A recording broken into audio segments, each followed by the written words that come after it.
The strength is freaking up, and I had to share this with you. I'm super excited. Let's get into this. Let's start with my weightlifting programs. Pretty basic. I'm doing 6 exercises per session. My rep range is around 8 to 10, so I'm keeping everything, the 8 to 10 rep range, just keeping it nice and simple, just basics at a higher level. A split that has worked very, very well for me over the last couple years is a little unorthodox, I think, but essentially it's a major push and a small pull and vice versa. I do chest and bi instead of chest and tri. I do back and tri instead of back and bi. I do shoulders by itself and I do legs by itself. I add abs in 3 times a week. I have a grip machine downstairs that you can see here. I love working that machine. No grip, no lift, and plus Bruce Lee was a huge advocate of it. As an experienced lifter, I know the benefits of having a strong grip. Of course, that's going to translate into better pulls with the Isomax. We'll get into that in a moment. And I work that twice a week. Now I'm gonna talk about my isometric program, and then we're gonna tie it all in, talk about my goals so you guys understand the whole programming mindset and where these exercises even came from, why I put them together into one cohesive unit. So my Isomax program is really simple, and I find that simple is best for me. The more I have to set things up for a workout, the less inclined I am to do it. Anyone else like that? Use a program that works for you. With that being said, here are my 9 exercises that I do on a daily basis. 6 days a week, I take 1 day off for rest and recovery. The overhead press, chest press, the bicep curl, the shrug, the tricep extension, hack squat, sissy squat, and calf raise. Those exercises just worked really well for me. Not every day that I'm on the Isomax is a slam dunk. In fact, there hasn't been a single person that I've trained, myself included, that have been on the Isomax and continually got an increase every single day without any type of slip back. That's just not how training works. You're always gonna have a day where the numbers are off. It's just part of training, whether it's isometric or whether it's dynamic, it doesn't matter. What I will say though is that the numbers are trending upward, which is what I always like to see. We're always changing up our isometric program every 6 to 8 weeks so that we don't have any accommodation going on, no plateaus or nothing like that. And it just seems to work well. Nice and synergistic. It takes about roughly 10 to 12 minutes on my break in between my morning and afternoon sessions. Now I want to tell you about my fitness goals. I don't think I've even gone over this with you guys like ever, but there's a reason why I chose those specific exercises for my weightlifting and for my isometric exercises. As far as physique and weightlifting, I only have 4. My first one is to squat 365 for 3 sets of 10. I'm sure some of you can do that already, and that's great. There are a lot of people stronger than me, and that's all well and good. For me, I am playing major catch up right now, trying to get my legs on point. At the beginning of this channel's history, they were just a sad sight. If you've been with us in the beginning, you've seen them for yourself, but they are starting to get a little chunky now, so I'm getting excited about it. So 365 for 10. I am not at all interested in 405. I don't care. I'm 33 years old. I'm gonna be 34 in a couple months. There's also a reason why I don't really care to go to 405 and beyond, and it has to do with isometric. We'll cover that in a second. Second goal is to build up my calves. It took me all year to get to 15 inches and a quarter on each calf. It might not seem like much, but my calves are hard freaking gainers, guys, and using the tibialis raise at the gym and a standing calf raise, weight loaded obviously, to really just hammer that freaking gastroc has just been absolutely phenomenal. It's been a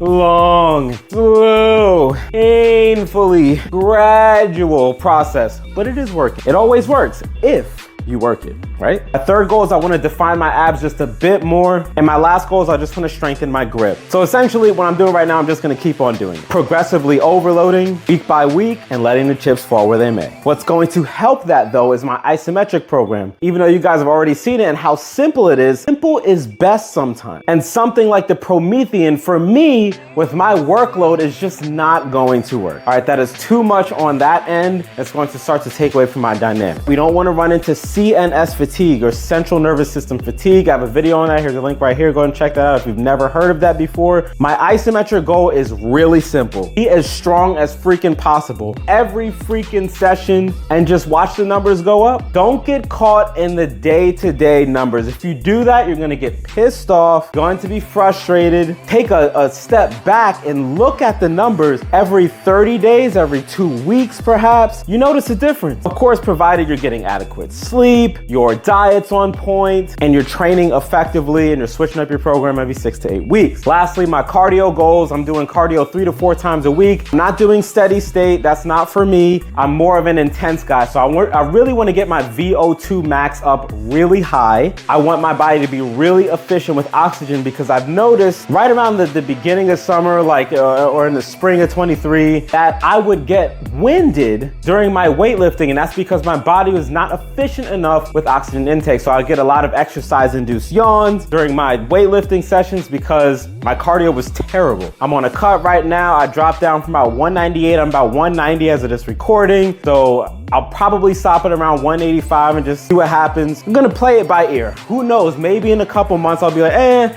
let's go back up. I'm just looking at how I feel, how I look, if I like it, if I don't, and just making adjustments on the fly. That's all part of how this fitness journey goes. My biggest take on this isometric program so far has been the increased strength and how my bones, my body, my connective tissues feel. Guys, I cannot stress this enough, how I used to feel before I started training the Isomax. Now, I want to let you guys know real quick about when I first started. I had major lower back issues. It was a cascade of just terrible things all happening at the same time. And as a result, my numbers really weren't that great in the beginning. I shudder to know what my numbers would be right now, almost 3 years later, if I were able, let me say that, if I were able to use the iso chain consistently in the way that I wanted to from October of 2020. The lower back issues were so bad I couldn't do my Zercher squats without massive pain, even with good form, no deadlifts, no RDL, none of that. I just felt limited. You know, when you don't have your core as strong as you need it to be, you're only a fraction of as strong as you could be. In the beginning of this channel's history,